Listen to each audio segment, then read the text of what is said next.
Well, it's almost Black Monday for most organizations, as we know that NFL coaches, GMs, most likely will be fired now that the season is over. So, for right now, there is one that was already talked about since back at the very end of week 15.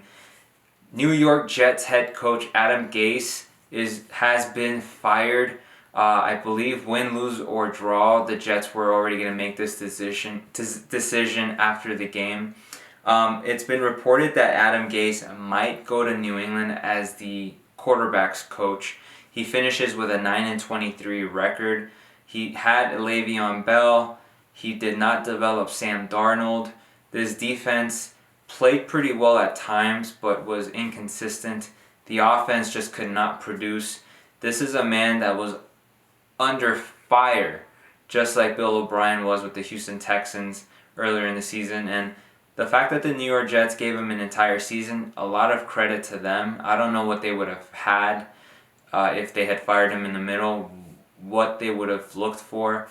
I think this is a team that just has to completely rebuild, and I think they are. I think they have a new GM too. Don't quote me on that. I haven't done the research on that. Couple of options for the Jets. There's a lot of great coaching candidates out there.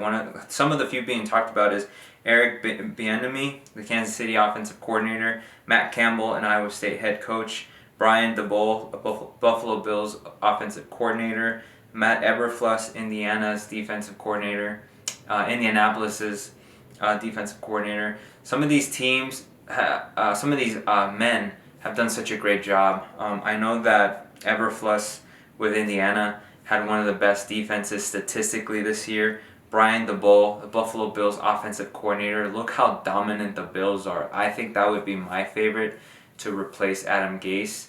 But yeah, such a debacle with the New York Jets. I look forward to seeing what they do. This is a team that was a laughingstock in the NFL, especially when they started winning and lost Trevor Lawrence in the upcoming draft. There is a chance they could still get him, and that's if the Jacksonville Jaguars don't draft Trevor Lawrence. That would be unbelievable if you're a Jets fan, if Trevor Lawrence is sitting there at number 2, right for the plucking, right for the picking. So that is it for this report. I'm sure Jets fans just have no idea what's going to happen next. This is a team that, out of all 3 AFC East teams, was just completely disappointing. Even more than the Patriots, who didn't make the playoffs for the first time in I don't know how long, and finished with a losing record for the first time since Bill Belichick took over. They still were extremely the most disappointing team in the division, and that is really hard to do when the New England Patriots looked as awful as they did this season.